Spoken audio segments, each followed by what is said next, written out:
What up, though, people? Thank you for pushing play on the Lion's Roar vlog.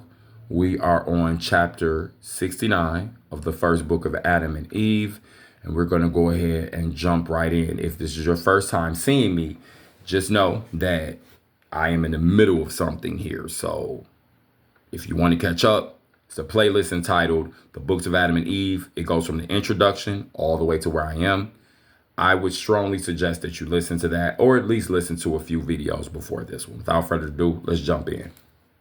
Then Satan, the hater of all good, envious of Adam and of his offering, through which he had found favor with the Most High, hastened and took a sharp stone from among sharp iron stones, appeared in the form of a man, and went and stood by Adam and Eve. Adam was then offering on the altar and had begun to pray with his hands spread unto the Most High God. Then Satan hastened with the sharp iron stone he had with him, and with it pierced Adam on the right side, from whence flowed blood and water. Then Adam fell upon the altar like a corpse, and Satan fled. Now, let's look at this right here. Number one, as I've read through this vlog, I have maintained that at certain times, I wonder if they could even see him. There were other times that it was revealed, or that he tried to come to them as one thing, and then what he actually was revealed to them, and they understood, what he was. Now, we've seen both of those things, right?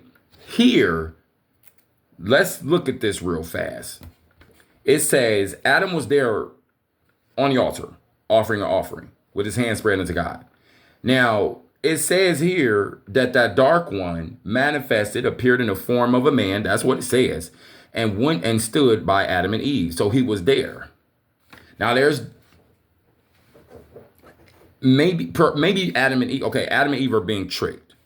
So we already know about the one time where it says that he appeared like an old man, a wise old man. And like I said, even in that video, it's like, and even as a wise old man, was that a spirit? Was that literal or metaphorical, or was it physical, or was it literal?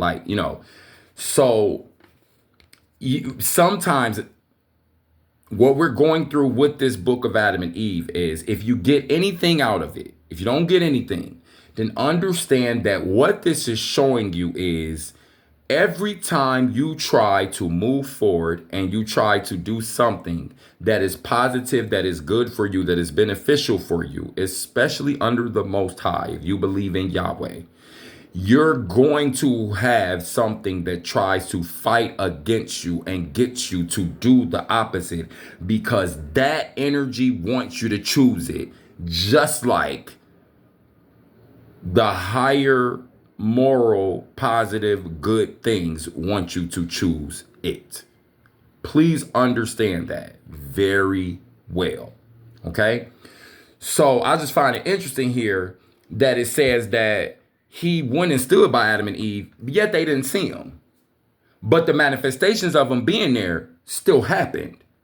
So was this sharp iron-like stone something that fell into Adam?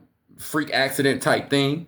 Like I said in the previous chapter, when we got to dealing with the fire that came and consumed the bushels of the wheat that they had prepared, and then they had knocked the water over, was that spontaneous combustion which caused the fire to consume the bushels, and the fire knocks the water over? Like I said, in the desert, spontaneous combustion can happen. And it's not like, see, because here's the thing. When you believe in the Most High and the Spirit, there's some things you just have to have faith on to understand. These things that we're talking about, you have to have faith on to understand it. Like, at some point, this means something, and it makes sense for the beginning humans. The scriptures and all that, right? That takes faith. But then other times, we have to deal with the fact that we've been dealing with men who have fabricated and flip-flopped and tried to manipulate and deceive so much, because they want what they want to be the thing, that sometimes you really do have to dig and say, hey, is this something that, was this over spiritualized because of men? Or is this supposed to be this spiritualized because the Most High wants it to be? And I believe when you press in with the anointing and the spirit of Yahweh, and you really want to know, you're going to find that information out when it's time for you to find it out, because that spirit's not going to lie to you.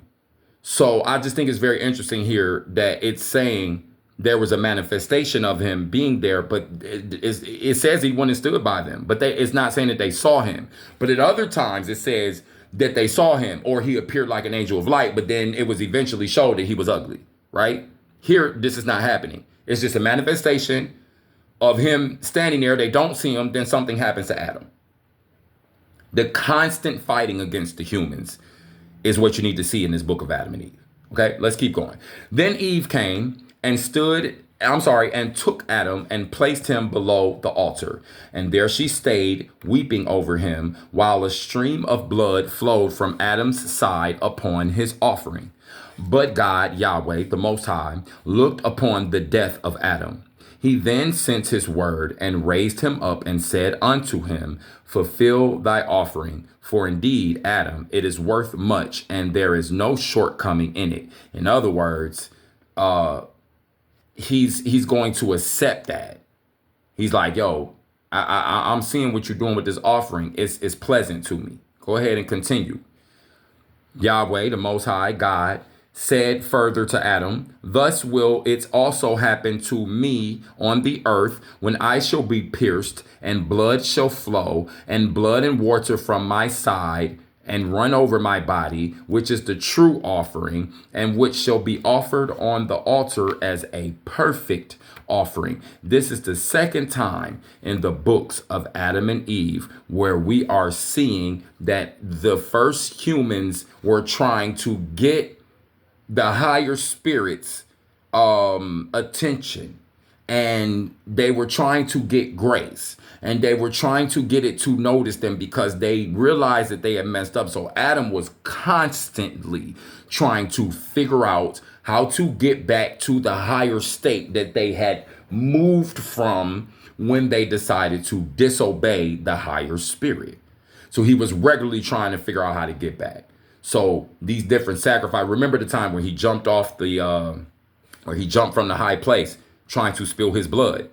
And then that's when Yahweh, and that's when the Most High said, the fact that you did that is very touching to me, to try to petition to me and to try to get my attention. So because you can do that for me, and you're my creation. But you didn't listen to me when I told you to. But at least you're trying to correct it. If you could do that, I'm going to come through the humans, and then I'm going to make a sacrifice. And that's going to be the indicator to you that you can press through and get back to that higher power, get back to that higher spirit.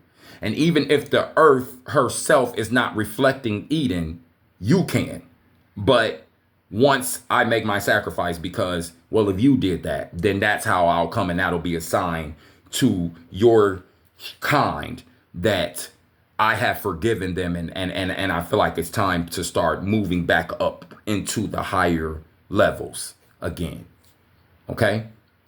Then the Most High, then Yahweh commanded Adam to finish his offering. And when he had ended it, he worshiped before God, before the Most High, and praised him for the signs he, or that Yahweh, God, had showed him. And God healed Adam in one day, which is the end of the 7 weeks, and that is the 50th day.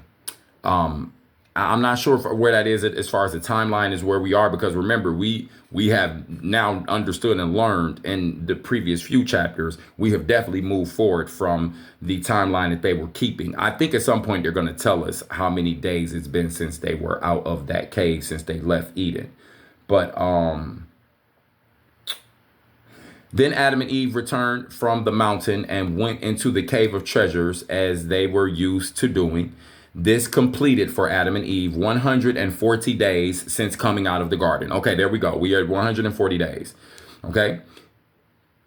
Then they both stood up that night and prayed to Yahweh, prayed to the Most High. And when it was morning, they went out and went down westward of the cave to the place where their corn was, and there rested under the shadow of a tree. But when their But when there a multitude of beasts came all around them, it was Satan's doing in his wickedness in order to wage war against Adam through marriage. Now, that's the end of that chapter there. I I don't know what that in order to wage war against Adam through marriage meant. I don't know what that meant there. Um we're gonna probably find out in the next chapter. So I know like some people would probably be like, wait, what? Yeah, we're gonna find out in the next chapter what that meant. Okay, I imagine. I'm gonna also say that let's use some pre-thinking. Let's use some context clues and kind of think about it. If he causes the beast to come upon them and then he tries to cause an issue with the marriage, more than likely what's going to happen is that was designed to divide Adam and Eve. You know, if they're not used to working together through certain situations, if they're not used to listening to each other, if they're not used to one party being the leader and the protector, then immediately how could they? Because these things are all new. So remember, Lucifer was always trying to trick them. This is where this plugs in, and it makes a lot of sense when you really think about it. If he's always trying to trick them, then at a situation like that, he's trying to put them in as much turmoil as possible so that they clash and they're divided, because if they're divided, he probably could definitely then take them out easier. I think, perhaps that was the thinking and the energy there. It doesn't clarify. And I know in this next chapter, it sort of gets, it goes into a layer. It's still linear, like dealing with what we're dealing with, but it kind of goes into a layer that really pushes you to pay more attention to like the spiritual part of things. So like I love these layers like that, because like you can then like kind of work through and see what the angle is supposed to be. Are you where are you in the right neighborhood or not? So our next chapter is going to definitely reveal to us a little bit more about what that means, as far as it came down to like him using the wild beast to try to attack Adam through marriage. Now, or just even going even deeper, just like super hypothetical on like some spiritual deepness. Does it mean that because, remember, here's what the transgression happened because they chose to obey Lucifer more consistently than they obeyed Yahweh. Because whatever Lucifer got them to be on, whatever that dark one, Satan, got them to be on, they consistently followed that. And they went after that like it was more true than what they originally got told. So remember, once that happens, we have the Most High Spirit saying to them, well, you under your master now. I'm going to help you because you're petitioning to me and you're my creation, but that's what you chose to do. So that's what you're going to keep having to deal with because you subjected yourself to it. And that's the master that he is. So you asked for it, basically. So I think that's it. The Spirit is saying go ahead and end it there, because usually when I felt like when the tap is off, it's off. So that's the end of the chapter. Hit that subscription button, hit that notification bell. If this resonates with you, you probably know someone who it would resonate with. Don't send it to somebody who ain't going to resonate with. Send it to somebody who would resonate with, who you think would care, who you think might appreciate the information that's being shared here. We're going to go ahead and jump into chapter 70 next. Y'all be blessed. Peace.